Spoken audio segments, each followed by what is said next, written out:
مرحبا بكم أعزائي المشاهدين إلى حلقة جديدة من برنامج زيارة خاصة. قبل فترة قصيرة كنت في اليمن ووجدت في إحدى مكتبات هذا الكتاب بعنوان الصمت الحائر وثورة اليمن. مؤلفه هو لواء سابق في الجيش المصري، كان في طليعة الضباط المصريين الذين ذهبوا إلى اليمن لتدريب الجيش اليمني الحديث وزرع بذور الثورة. قصص كثيرة ومثيرة ومؤلمة ومحزنة ومشرقة يرويها لنا عن تلك العلاقة التي بدأت أخوية بين مصر واليمن وكادت تنتهي بالدماء. اللواء السابق في الجيش المصري صلاح الدين المحرزي. لقد قررت أن أتكلم عن ثورة اليمن ودور قواتنا المسلحة في دعم الثورة اليمنية وحمايتها من أعدائها، حتى تتضح حقيقة الدور الذي قامت به قواتنا المسلحة، والذي يتلخص في أنها كانت حملة تبشير إنساني من أجل حرية الإنسان اليمني ليعيش حرا على أرضه، متمتعا بكافة حقوق الإنسان وكافة حقوق المواطن العربي الحر، وأنها لم تكن حملة من أجل مناطق النفوذ، ولم تكن حملة من أجل الاستعمار، من أجل السيطرة كما ادعت الكثير من أبواق الدعاية المضادة لمصر والأمة العربية. اللواء السابق في الجيش المصري صلاح المحرزي بلغ 75 من العمر، ولا يزال يذكر بكثير من التأثر تاريخه الطويل في اليمن الذي أحب. وإذا كانت التجربة الناصرية في اليمن خضعت للكثير من الجدل بين قائل بخطأ الرئيس جمال عبد الناصر بتوريط الجيش المصري هناك، وبين مؤكد أنه لولا الجيش المصري لما نجحت ثورة اليمن، فإن ضيفنا الذي ولد في الزقازيق المصرية عام 30 مستمر حتى اليوم على قناعته بأن ما قام به هو ورفاقه في اليمن انطلق من شعور قومي عربي وليس لأي مصلحة أو هدف آخر، وهو تعرف أصلا على اليمن قبل أن يذهب إليه، أو ربما هكذا شاءت الأقدار، ولكن يبدو أن ما اكتشفه لدى وصوله إلى الأراضي اليمنية كان أسوأ مما اعتقد، فحال البلاد كانت آنذاك جد صعبة. قبل الذهاب لليمن كان في مجموعة من الإخوة اليمنيين جم لمدرسة المشاة عشان ياخدوا فرق تعليمية، وتوليت تدريبهم، وكانوا أول مجموعة تتخرج من الكلية الحربية، منهم عبد الله الجزيلان وعلي سيف وهاشم الحوتي. فده كان أول لقاء لي بالإخوة اليمنيين. وبدأت تقرأ عن اليمن قبل الذهاب إليه؟ وأنا كنت يعني بالنسبة للقضايا الأمة العربية وبالنسبة للتاريخ العربي، ده كان يعتبر من ضمن الأشياء اللي أنا بعتبرها يعني هواية للقراءة وللمتابعة. وكان الواحد من صغره بيتفاعل مع كافة الأحداث وكافة الأعمال العظيمة وكافة النكبات اللي حلت بالأمة العربية. وإحنا طلبة صغيرين في زي الثانوية إلى أن دخلت الكلية الحربية، واستمرت هذه الهواية. فكان في خلفية كبيرة جدا بالنسبة للشعب، بالنسبة لليمن وما يعانيه شعب اليمن، ولكن الصورة اللي كانت موجودة لم تكن بهذه البشاعة اللي أنا اكتشفتها وشفتها لما شاءت الأقدار أن أنا أروح اليمن. طيب، في 15 يناير من سنة 1957 حضرتك ودعت العائلة، كان عندك زوجة وابن اسمه أحمد، الدكتور أحمد، وأصبح اليوم دكتورا ومدرسا في الجامعة. وودعت طبعا الزوجة التي تحملت معك طيلة الوقت والوالدة، وذهبت إلى اليمن لتصل إلى هناك وتكتشف أشياء في الواقع وصفتها في كتابك وصفا دقيقا كانت مأساوية لرجل مثلك يذهب من مصر إلى اليمن. ماذا شاهدت بالضبط لدى وصولك، وتحديدا إلى منطقة الحديدة وفق ما أعتقد؟ في الطريق إلى اليمن مرينا بجدة، وكانت العلاقات في هذا الوقت بين مصر وبين السعودية علاقات سيئة، فأسيئت معاملتنا. كيف؟ منعونا ان احنا نروح نزور الكعبة ونقوم بعملية عمرة. شو خوفا منكم يعني؟ وطلبوا ان احنا نغادر اليمن، يعني نبقى في اللوكاندا في الفندق ونغادر في اليوم التالي فورا الى اليمن. وغادرنا الى اليمن، وصلنا الى الحديدة ونزلنا في الحديدة، وكانت يعني اول صدمة بالنسبة لي ان انا اجدها بهذه الصورة. طيب، لكن اسمح لي سيادة اللواء، يعني فقط توقف عند المرور بالسعودية، لانه المشاهد اليوم ربما لا يفهم ما الذي حصل. انذاك تتحدث عن مرحلة عمرها اكثر من 50 عام. يعني لماذا السعوديون تصرفوا معكم بهذا الشكل؟ هل بسبب سوء العلاقات بين البلدين؟ هل خافوا منكم كضباط مصريين؟ ما فيش شك. كان في هذه الفترة اللي هي بعد عام 56 كان زعامة عبد الناصر وصلت للقمة. كان خيال عبد الناصر بيشكل للناس هي خطأ صورة سيئة في أذهانهم أن عبد الناصر سيلتهم هذه البلاد، وأنه لا يسعى إلا لتكوين إمبراطورية قوية يترأسها عبد الناصر. طيب، وصلتم إلى الحديدة؟ وصلنا إلى الحديدة ونزلنا هناك، وكان معانا يعني سفير من باكستان هيقدم أوراقه. والراجل الأول منزلنا وجهنا مجموعة من بتحيي مجموعة من الإخوة اليمنيين، فرقة موسيقية. كنتم بعثة عسكرية مؤلفة من كم شخص؟ احنا في الفترة اللي هي الحقيقة رحنا، كنت أنا والحسن فكر الحسيني كان كرئيس للبعثة. صحيح. والمقدم أسامة والأخ عادل السيد واثنين صف ضباط. وكان الغرض من احنا هنقوم بعمليه استطلاعيه ونشوف ايه هم احتياجاتهم، لان كان في بعثه سابقه قبلنا قعدت مده سنه والامام طلب انها ترجع. يعني هنا فقط للتوضيح، اسمح لي بالمقاطعه، انه ذهابكم الى اليمن في العام 1957 كان في عهد الامام احمد، يعني لم تكن قامت الثوره بعد، بالعكس انتم الذين اعديتم بذور الثوره الاولى اذا صح التعبير. هو كان في اعقاب ثوره السودايه وفشلها، وبعض المشايخ وبعض الرجال أنصار الإمام أحمد حاولوا يتهموا البعثة السابقة إن هي سبب في قيام هذه الثورة، وده ما كان غير سليم. صحيح. طيب، لو تسنى لنا الوقت سنعود إلى ذلك. إذن فقط وصف لي كيف شاهدتم إذن الوضع بعد أن وصلتم فرقة موسيقية تحيي، وأين انتقلتم فيما بعد؟ الفرقة الموسيقية تحيي كان عبارة عن مجموعة الحقيقة يعني كرنفال، كل واحدة بتلبس شكل. اللي لابس بتاع جاكيتة بتاعت مصافي الجيش الإنجليزي حمراء، اللي لابس زنوبة، اللي لابس وكل واحد ماسك آلة موسيقية بيضرب اللحن اللي هو عاوزه. فلذلك كانت صدمة بالنسبة للسفير بتاع الباكستان. ونزلنا وكان موجود العامل بتاع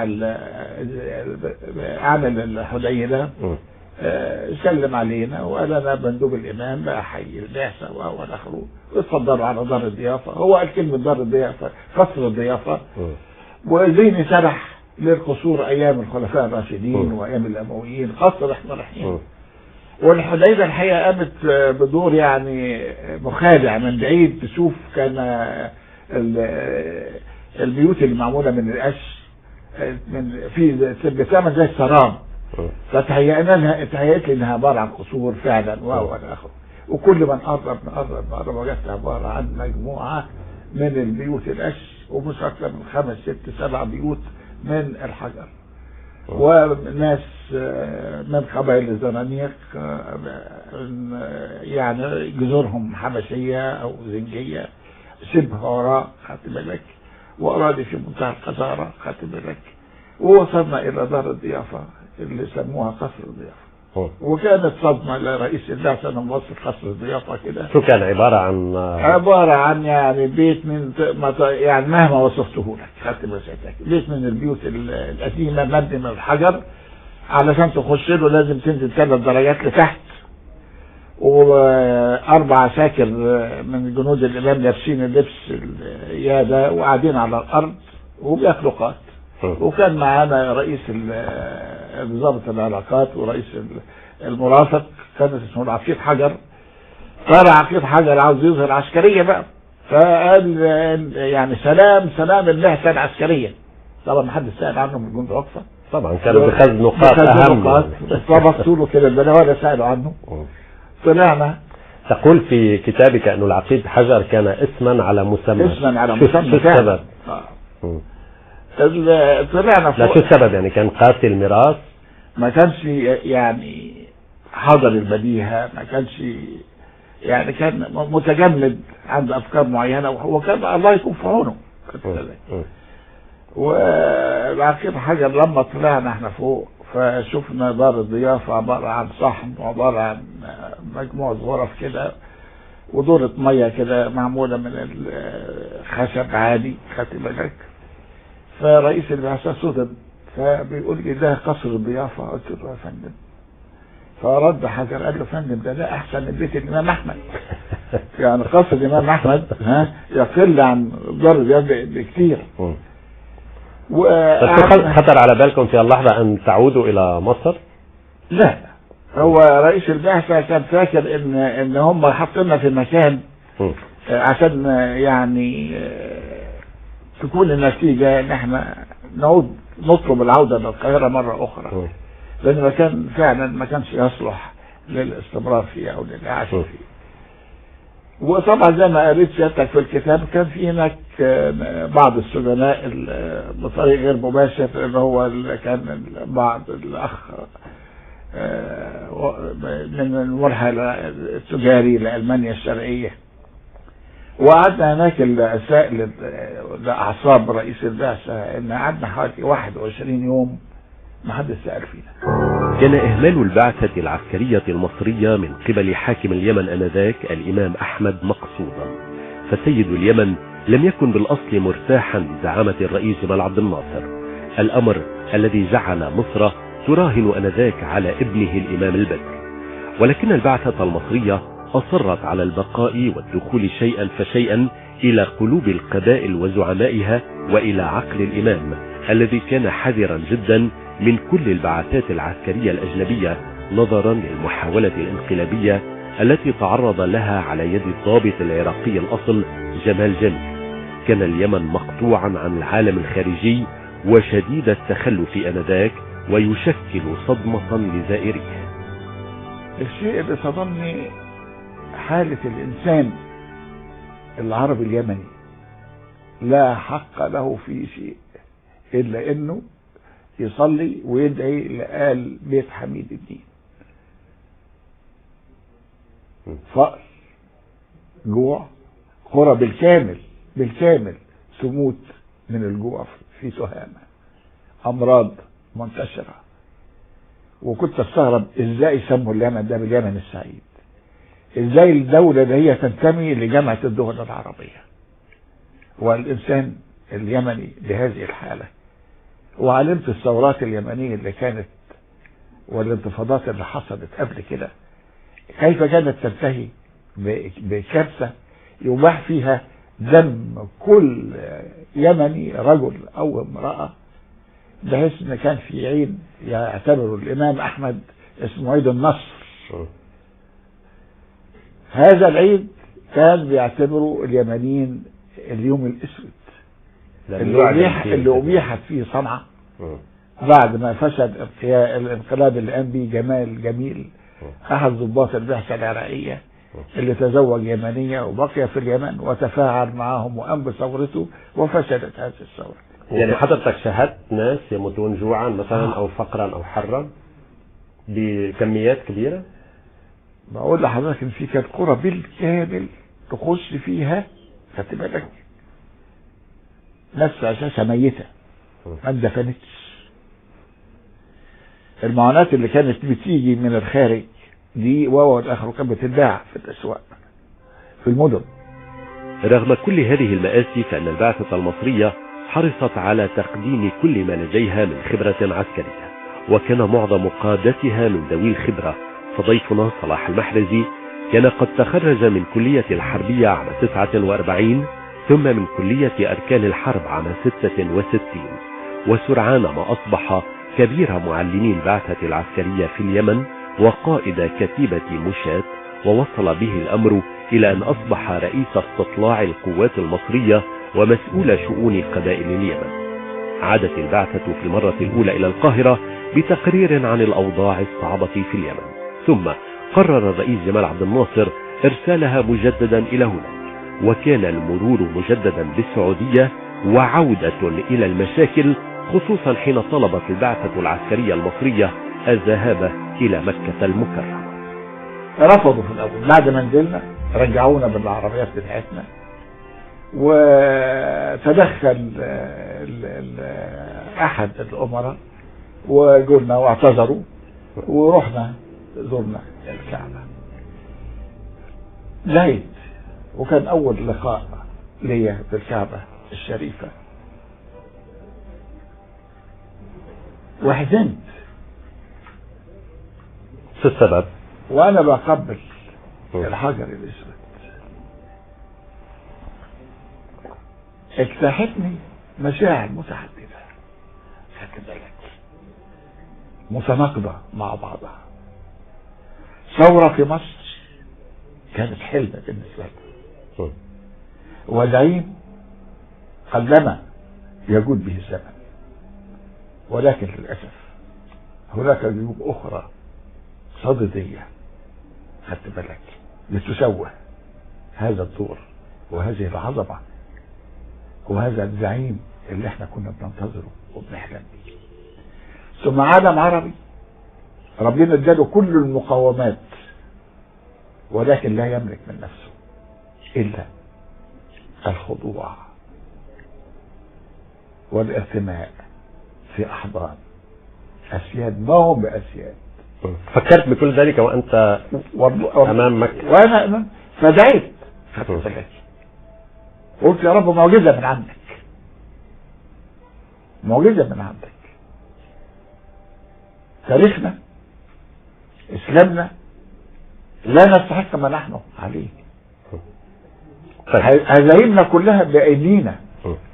يعني طبعا أنا كنت أود أن تسترسل أكثر في هذا الكلام لأنه مهم ومفيد وأيضا نابع من القلب، ولكن سنحاول أن نحدد الفترات الأخرى. بعد ذلك عدتم إذن إلى اليمن، وصلنا لليمن في هذه المرة، ونزلنا في الحديدة، وكنا ننتظر أن العمل هيبدأ، ولكن خلال هذه الفترة تدخل أعداء التقدم، أعداء التغيير. مين يعني؟ من الرجعية، من كثير من رجال الدين ورجال المذاهب، لكن مذهب الزيدي والروح الدكتاتورية القبلية اللي موجودة، يعني كل كان حسب مصلحته. فأوعدوا للإمام أحمد خلي بالك البعثة المصرية اللي جاية ده هي هيكون فيها نهايتك ونهاية ابنك. كان بالكلام في نوع من الصحة. فهنا جه عبد الله، جه الأخ عبد الرحمن البيضاني، الله يكرمه. فقط أيضا للإشارة، ربما أيضا المشاهدون لم يعودوا يذكروا الكثير عن عبد الرحمن البيضاني، هو الذي أصبح فيما بعد نائبا لرئيس الجمهورية عبد الله السلال الذي قام بالثورة الشهيرة.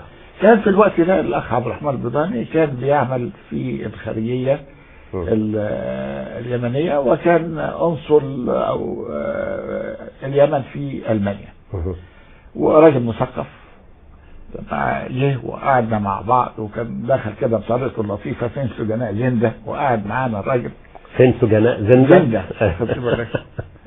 فلما قعد معانا كان بقالنا مدة بتاعت يمكن أكثر من 20 يوم محدش سائل فينا خالص، ولا يبعت الرئيس البعثة مكاتبات للإمام أحمد أنا وصلت معايا الخطة ومعايا، ولا سأل فيه. والإمام أحمد كان في دكتور هناك إيطالي يدير الحقنة بتاعت المورفين، ينام الإمام أحمد البلد كلها تنام، ما حدش يقدر يتحرك ولا حد يقدر يفتح بقه. وبعدين قعد عبد الله الأخ عبد الرحمن البيضاني، وحس إن البعثة بتفكر إنها تطلب بطريقة ما تعود. صحيح إنه عبد الرحمن البيضاني عرفكم على عراف الإمام، فقال لنا يعني الراجل طلب إننا احنا لابد إن احنا نصبر، وإن عمل البعثة هنا ده عمل مش عمل بسيط، ودي فرصة قدرية ومنحة من الله سبحانه وتعالى إن في سلاح وفي مدربين مصريين هيجوا، فما تضيعش الفرصة دي. فالراجل ده انا استغربت ازاي الراجل ده من اعوان الامام احمد وازاي الراجل ده عنصر وتابعه في الخارجيه وبيتكلم هذا الكلام الخطير، لدرجه استغربت قلت لا ممكن جاسوس. قلت الراجل ده جاي يعني يشوف لبس نبض البيت. بعدين فوجئت انا هجيب لكم باذن الله مفتاح الامام. جاب لنا واحد ده عراف اسمه محمد حلمي، ده العراف بتاع الامام احمد، ما بياخدش قرار الا لما يستشير الراجل ده. فجالنا العراف ده وهو كان يحب عبد الرحمن بضاني قوي قوي ويعتبر ابنه. شاف لنا الطالع كلنا، شاف طالعك وشاف الطالع بتاعي انا وده رئيس البعثه، ومحمود عبد السلام كان منضم لينا من احد الاخوه اللي لهم دور كبير في البعثه، والعادل السيد. وبعدين بعد ما كتب تقرير وراه لنا بيقول للامام احمد ان البعثه دي كلها من نسل الساده ومن نسل الرسول، ودول هيكون الخير على ايديهم ودعم البدر على ايديهم، ودول هيعملوا هيحرروا بالجيش اللي هيكونوه لك. كلام جميل جدا. وقبض في العمليه ده هي خدت بالك هديه كان حتى 1000 ريال في كيس لما جينا نديهم له، يعني كده يعني راجل مش بتاع فلوس يعني، راهم خبطها كده برجله كده على الارض ولو انه هو ماشي خدها. طب ماذا قرأ لك في طليعك؟ وبعدين بعد ما ده فنده لي قال لي الورقه دي عشانك انت. بصيت قريت الكلام اللي كاتبه، يمكن سيادتك اطلعت عليه خدت بالك، فوجئت انه كاتب ان هيحصل ثوره وهيحصل حرب وهتسيل دماء، وانا بالذات هشترك مش عارفه اكتر معارك اليمن، وهيحصل وبعد كده هتسيب اليمن ويحصل فيه في مصر كذا وكذا. يعني كلام الحقيقه بستغرب له لحد النهارده بيتحقق هذا الكلام غريب بتاع الراجل ده. المهم لما قدم تقرير للامام احمد، الامام احمد طلب رئيس البعثه وراح قابله، ورجعنا سابنا فتره، وبعدين فوجئنا الراجل ده كان داهيه الامام احمد برضه اصر ان احنا يحط البعثه في وضع هي تهرب من نفسها. فجالنا الاخ حمود الجيفي يعتبر من الناس الشرفاء الله يرحمه في اليمن، يعتبر من احرارها، وراجل كان داخل عليه كده وجوم كان ماسك الجمارك، وقال والله صدر تأمر الامام انكم تتحركوا الى تسيبوا الحديده وتروحوا على الزيديه وتتولوا تدريب الجنود اليمنيين على السلاحيه دي. الإمام أحمد سعى بطرق مختلفة وملتوية لدفع البعثة العسكرية المصرية في اليمن إلى الرحيل عن بلاده، ولهذا السبب بالضبط جعلها تعيش أوضاعا حياتية صعبة، فهو لم يشأ أن يطلب منها الرحيل، ولكنه اعتقد أنها ستفعل بعد يأس. وحين كان اللواء صلاح المحرزي يشرح لنا الصعوبات التي اعترضت بعثته في الأشهر الأولى في اليمن، كانت زوجته تستمع إلينا في الغرفة المجاورة وتهز برأسها موافقة على ما يقول، فتمنيت عليها أن تقول لنا كيف وجدت اليمن حين وصلت مع زوجها إلى هناك. اليمن كانت جميلة وأنا اتبسطت فيها عموما، يعني ما كانش فيها خروج ولا أي ترفيه، بس اتبسطت.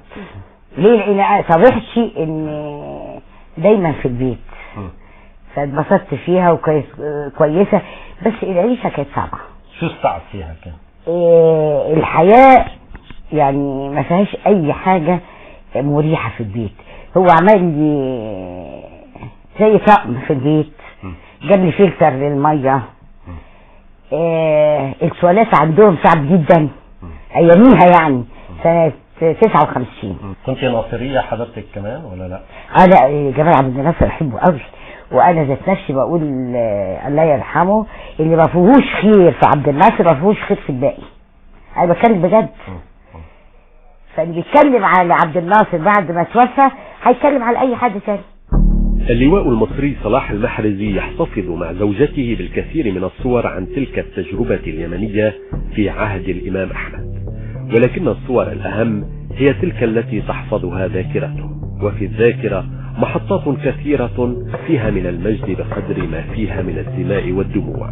فالبعثة المصرية كانت أقنعت آنذاك الإمام أحمد بتدريب بعض قواته، والإمام عزلها صيفا في حر قلعة الزيدية وشتاء في صقيع منطقة عمران.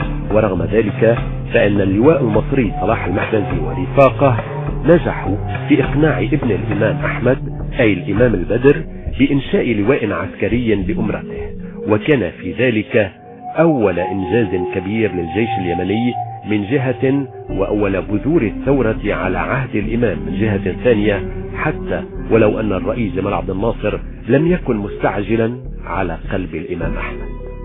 رئيس عبد الناصر كان عاوز ان يحصل نواة للبنية الأساسية للقوات المسلحة دون أن يؤخذ على البعثة أي مأخذ أنها بتتدخل أو بتعد لثورة. يعني في البداية لم يكن راغبا في قلب الإمام أحمد، لا، حتى بعد ما عرف بكل المشاكل كان أمله في البدر. أيوه، وكان أمله أن البدر هو اللي هيقود الإصلاح وإلى آخره. طيب صحيح. وهنا سننتقل إلى موضوع البدر. حضرتكم أقنعتم البدر ابن الإمام أحمد بتدريب وتشكيل نواة جيش له سمي بفوج البدر. أول حاجة عملناها لما وصلنا لغى حكاية عمران، وقلنا لما زرنا القوات اللي موجودة في العرض القديمة بتاعتهم، فقلنا ان في نواة هناك اسمها فوج البدر. طب ما تديها لنا دي عشان يبقى حرس منظم يستقبل الوفود، يستقبل ده يستقبل ده، وهيعمل لك ايه؟ ده هيبقى بتاعك انت، حرس بتاعك. فالبدر قدر يقنع ابوه بهذا الكلام، فانتهزنا هذه الفرصة. كنتم تلاحظون انه البدر قريبا او قريب لمصر مثلا؟ البدر وكان يوحي بانه هو هيكون طوق النجاة والخروج من عصر التخلف اللي موجود ده لما يتولى الحكم في اليمن. كان يكره، كان بنفسه عمه الحسن. عمه الحسن صورة من الإمام أحمد. كان يكره والده الإمام أحمد. كان يكره أبوه لأنه كان قاسي جدا عليه، ورغم قسوة الإمام أحمد عليه إلا أنه كان يهدف ويرتب الأمور ليتولى البدر بدل أخوه الحسن. لفتني أيضا سيادة اللواء أنه ماذا كان يتقاضى الجندي اليمني آنذاك؟ يعني فقط شيء يعني ما يعني يا دوبك يعني حمود الجيفي الله يرحمه اللي كان ماسك الجمارك كان مرتبه 4 ريال 4 ريال في الشهر. هذا مسؤول كل الجمارك في اليمن. ولما بعت للإمام أحمد يقول له أنا يعني الحياة غليت ويزود مرتبه، فرد عليه الإمام أحمد الولد حمود وأين المصاميص؟ يعني الرشاوي بتاعت الجمارك اللي عمل حسابها ايه؟ المهم ان احنا كان يعني الصورة ده هي خلقت فينا ده، هو احنا بندرب واحنا بنخطط للتدريب. طيب اسستم فوج البدر؟ اسسنا فوج البدر على اساس كان في مجموعة ضباط تولينا ومجموعة صف ضباط انتقيناهم ودربناهم وشحناهم شحنة معنوية لا تتخيلها عن تاريخ القومية العربية وعن البطولات في العالم العربي وعن الفتوحات في الإسلام، وإزاي الجيش اليمني ده هو كان الأساس في قوات الفتوحات الإسلامية، خدت بالك، والحضارة بتاعت سبأ إلى آخره. وكان من هذه المجموعة كنت بعتبر أنا أن فوج البدر ده هيبقى راس الحربة لأي عمل ثوري في المستقبل. وكان الكلام صحيح، يعني مثلا هناك ضابطان عبد الله اللقية وعلي العلفي. عبد الله اللقية وعلي العلفي وعبد الكريم السكري وعبد الله السكري وحسين النهمي وعبد الرحمن الطرزي، هذه المجموعة. ولكن خصوصا اللقية والعلفي هما اللذان اطلقا رصاص على الإمام أحمد. صحيح. في الحديبية قبليهم حاول يغتال البدر عبد السكري هو واخوه، ولكن كان نسي الرشاش بتاعه كان سقطت الأمان على هذا الأمان فما خرجتش الطلقة واتقبض عليه. سيادة اللواء، يعني الجنود في اليمن أو أي يمني كانوا طبعا موالين جدا للإمام، يعتبرون الإمام سليل النبي صلى الله عليه وسلم ويعني من الأسرة الكريمة. يعني هل كنتم تعانون مثلا؟ هل كنتم تجدون صعوبة في اعطاء اوامر، خصوصا انه الشعب اليمني معروف بانه عنده عنفوان وعنده؟ شوف سيادتك، في الاول احنا وكانت تجربتنا ان احنا ابتدينا مع فوج البدر وجدنا صعوبة في الاول، ولكن لما اختلطنا بيهم وكان اختلاطنا يومي ومستمر.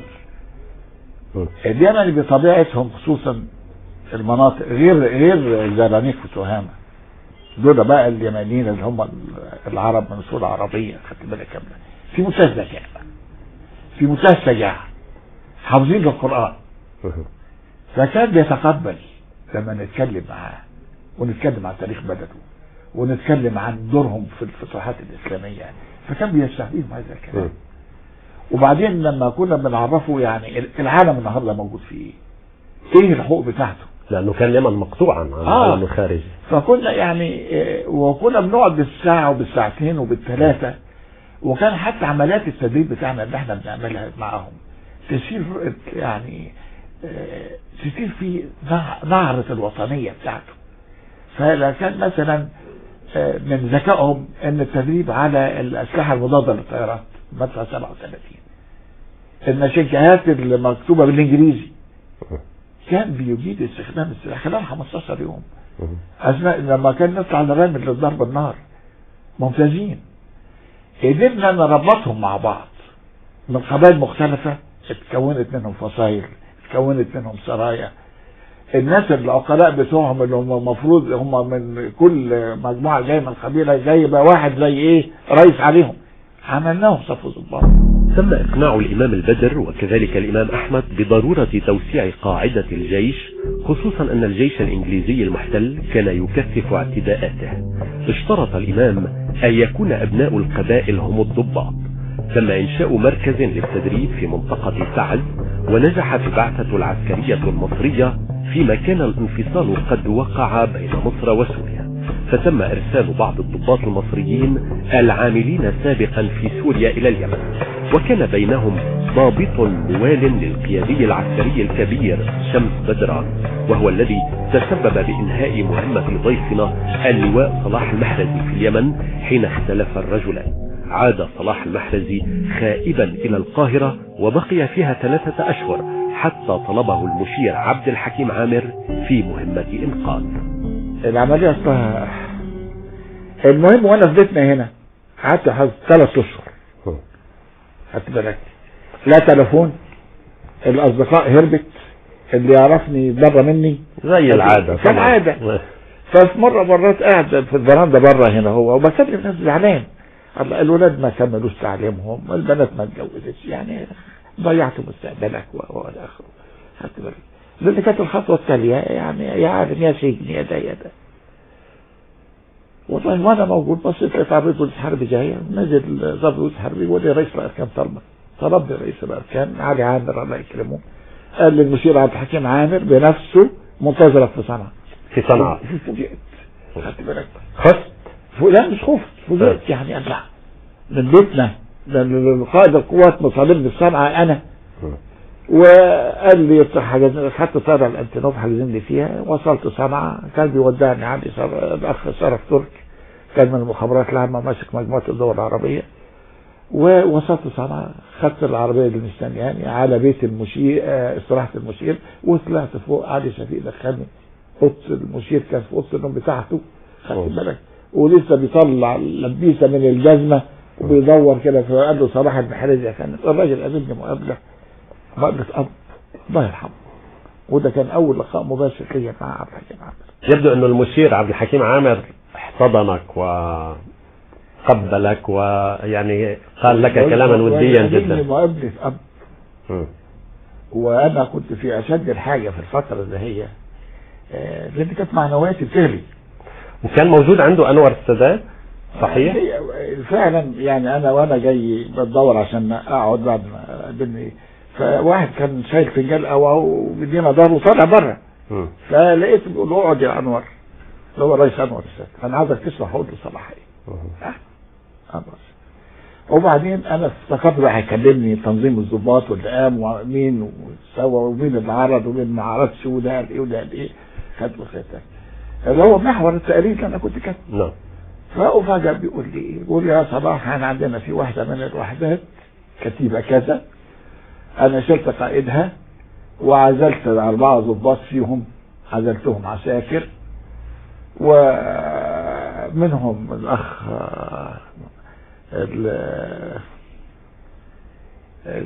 خالد الامير كان نقيب اياميها، اللي هو الملحن الكبير هنا عندنا، شاب من عزلهم لأي سبب؟ عساكر.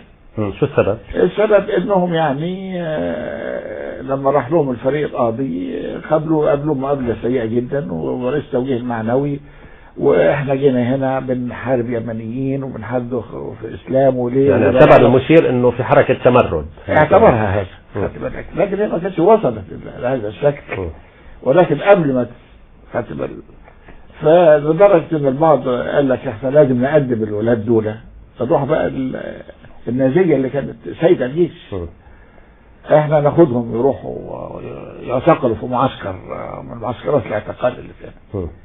فكان فريق مرتجي موجود، راجل عاقل ومن القاده اللي انا احمد له كل تقدير، خدت بالك، وليه دور كبير جدا جدا. رغم انه حمل المسؤوليه في نكسه 67 ونرجو دي لها كلام اخر، لكن ده راجل او دي يعني ما يتكررش من القاده العظام الوطنيين النضاف. فقال دي هتبقى نقطه سوداء يا فندم في التاريخ العسكريه المصريه، لما نعمل كده الكتيبه كلها تتجاهل، لا احنا نجيب لها قائد على درايه باليمنيين وممكن يتعامل معاهم والعساكر بتحبه. ذهب اللواء صلاح المحرزي إلى جبل الأسود في اليمن، كلف بمهمة صعبة تقضي بإعادة تلك الكتيبة المصرية العاملة هناك إلى الطريق القويم. أعطاه المشير عبد الحكيم عامر سلطة إعدام من يشاء منها، ولكن حين وصل اللواء المحرزي إلى مكان الكتيبة وجدها في حالة مأساوية، ووجد الكثير من أعضائها جثثا هامدة بعد اشتباكات دامية مع أبناء القبائل. فكيف كانت الحال إذا آنذاك؟ قطع الهليكوبتر خدتني نزلتني، لقيت رئيس العمليات يوسف شقير منتظرني، ركبت العربية المدرعة مقفولة، وفي الطريق كان في كول كان باعتينه عشان يدي معونة وحاجات للكتيبة دي، متدمر كله بالكامل، وجثث عساكر نايمين وشمال، الكلاب عمالة تاكل فيها وممثل بيها. الكلاب تأكل جثث الجيش المصري؟ هتبص حتك كلاب نسور، منظر يعني سيء. وعبال ما وصلت وطبعا طقطقنا رصاص من اليمنيين، المنطقة كلها كانت فاسدة مفسدة، فسدت يعني انقلبت على الجمهورية، رغم انهم كانوا جمهوريين قبل كده. وطلعت على الموقع بتاع الكتيبة هناك، وانا طالع وجدت برضه عدد من جثث بتاعتنا، منظر خاص صعب. طلعت فوق لقيت المجمعين لي مجموعة الضباط اللي باقية وعدد من الصف الضباط، فإذا واحد فيهم من الواحد من الشاويش تهجم بكلام يعني ألفاظ كده، تحافظ كلمتين جاي تبخون في وشنا، فأنا بدون والله ما أشعر يعني لقيت نفسي لا إراديا داخل عليه، خدت بالك، وطبعا بشتمه بألفاظ خزرة، ألفاظ الزفت. وفجأة الولد ده راح سمع عليا وقلبت قاعدة جلسة عاطفية. طلبت بعدها يوسف، قلت له يوسف شوف حوالي كده كام واحد اتطوعوا معانا ننزل يا ابني، وكل واحد يجيب أزمة وكوريك وننزل، وفعلا دفناهم وابتدينا. حتى وانا طالع عمالين يكبروا وبيصلوا صلاة الغائب، وابتديت خطوة خطوة خطوة خطوة، وانتهت في النهاية خالص بدون دخول في التفاصيل موجودة في الكتاب. نجح اللواء صلاح المحرزي في إعادة الاعتبار للكتيبة المصرية في اليمن، ولكن وبعد إحدى تلك المعارك الضارية بين الجيش المصري الداعم للثورة وبين القبائل الموالية للملاكية، قتل أحد الوجهاء. جرت مصالحة تعرض في خلالها اللواء المحرزي لعملية اغتيال بالسم وضعته ابنة الوجيه له، وتم إنقاذ حياته في اللحظة الأخيرة.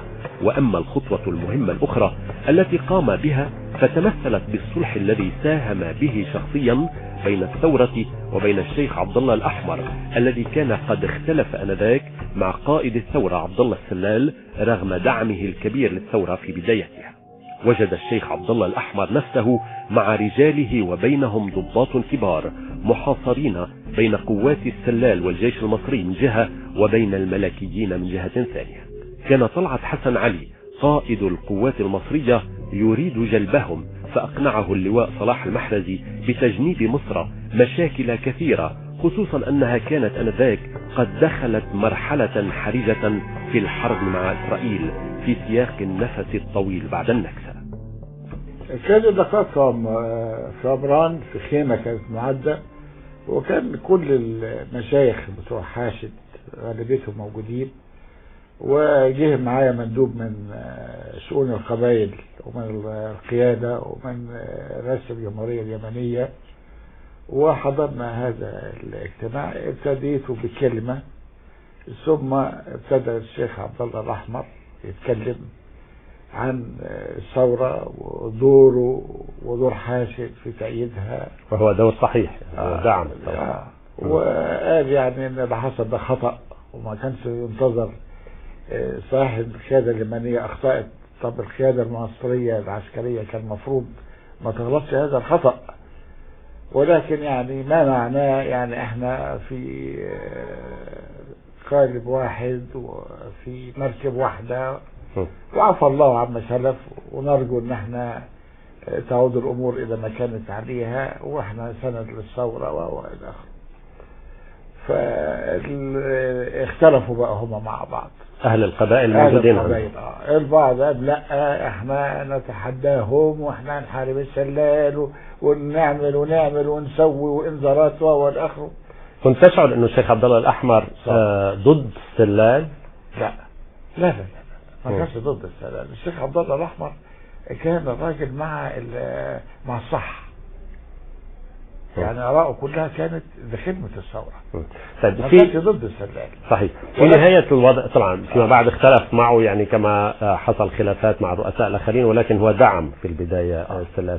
ولكن فيما بعد هذا اللقاء، يعني قبل أن يذهب معك إلى صنعاء، بعد هذا اللقاء كتب جواب بعته، سلمت الأخطاب من اللي هو طلعت حسن، وهو كتب خطاب اللي هو طلعت حسن، واتفقنا ان بعده اسبوعين هيجي هو ويخشوا على صنعاء. وفعلا بعد الفترة ده هي ما مضت، كان المفروض اروح له انا واستنى معاه واجي معاهم. ففي اخر لحظة قائد القوات نبعت الاخ محمد قائد واحدة من وحدات الصاعقة، كان صديق عبد الله الأحمر اسمه محمد عبد الله، عشان انا ما اسيبش منطقة ضروان واكون انا في لقائهم لما يرجعوا في ضروان. راح وحركة الشيخ عبد الله الأحمر، وبدل ما يجي هو مجموعة العيلة هناك قال لا احنا لازم نحمل التجيه بجيش. استقبلتهم انا هناك في ضروان لما جم، وكنا محضرين طبعا عزايم ومحضرين حفل والاخر. وصلوا ضروان وحصل خلاف. ايه الخلاف اللي حصل ده؟ هو قال لك لا، ده السلال عمل خطة هو وزيلان عشان يغتالوا الشيخ عبد الله الأحمر وهو داخل على مساره في صنعاء، وعلشان خاطر يحرج القيادة العربية المصرية ويدينها في نفس الوقت بدم عبد الله الأحمر، وإلا ما يتنقلوش. وكان الخوف مبرر. والشيخ عبد الله الأحمر جدا قال لي والله لسه هيجي مع مندوب بتاعهم أول آخر. الدنيا اتلخبطت كلها. فاتصلت بالقائد اللواء الاخ قال لي طب انا هعمل ايه؟ قلت له والله نبلغ سياده اللواء. طبعا بلغناه ان حصل من السجال كذا وكذا وكذا وكذا. صار هو برضه قال طب الحل يا ولادي؟ قلت له الحل سيادتك. فجاب الراجل طار هليكوبتر وجه نزل في ضروان عندنا، واول ما نزل في ضروان زي ما يكون ساحر، خدت بالك، قابلوا عبد الله الأحمر وخدوا بعض بالاحضان، وابتدت الخناجر تطلع وابتدوا يرقصوا تاني والطبل والزمر. وقال لهم بقى انا هاخد الشيخ عبد الله الأحمر معايا، وانتوا بقى حصلوني مع صلاح على صنعاء. وهذا ما حصل. وهذا ما حصل، وانتهت المشكلة. دخلنا دخول الفاتحين الى صنعاء، وصار اخونا السلال وزعل مني. حضر، ورغم ذلك ترقيت واصبحت مسؤولا عن شؤون القبائل. وبعد كده نزل بقى الاخ فرج حسن علي الله يكرمه في مصر. عبد الحكيم عمل كان سعيد جدا لان راجل من اختياره، خدت بالك، عمل وعمل وعمل وعمل رغم يعني الخناجر اللي ضربت بيها في ظهري، خدت بالك. فقال له ده يمسك شؤون القبائل ومدير استطلاع قواتنا المسلحة، وده كان اخر حاجه اتولاها في اليمن. هكذا انتهت مهمة اللواء صلاح المحرزي في اليمن الذي أحبه وخدمه. ذهب بمهمات عسكرية إلى هناك 4 مرات، وقاد في اليمن 5 كتائب. وبعد اليمن تولى منصبا كبيرا في الاستخبارات المصرية بعد أن كان قد أصبح قائدا للواء مشاة. كل ذلك التاريخ بات اليوم مادة يرويها المحرزي لأبنائه وأحفاده الذين كانوا ينصتون إلى هذه المقابلة وكأنهم يستمعون للمرة الأولى لروايته. لم أشأ الدخول معه بأخطاء تلك التجربة المصرية الصعبة في اليمن، فهو كتب الكثير عنها في كتاب مذكراته، ويعتبر أن مصر خدمت الثورة وخدمت نفسها. ولكن خطر لي في نهاية الحلقة أن أسأله هل أنه بعد هذا العمر المديد يعتبر أن الثورة اليمنية أكلت أبنائها؟ الثورة اليمنية سرقت من أبنائها في أيامها الأولى بوفاة علي عبد المغني قائد الثورة بعد عدة أيام قلائل من قيامها. بعد ما مات علي عبد المغني الأطماع والمصالح الشخصية قامت بدور كبير جدا لإزاحة هؤلاء الثوار، الجذور الحقيقية، البراعم النقية لجيل جديد من الشعب اليمني، بحيث أزاحته وسحبت منه حقه في قيادة هذه الثورة وفي التفاعل معها وفي حمايتها وفي تولي شؤونها، بحيث أصبحوا إما في القبور نتيجة استشهادهم في المعارك أو في السجون أو مرضى بيعانوا من فقر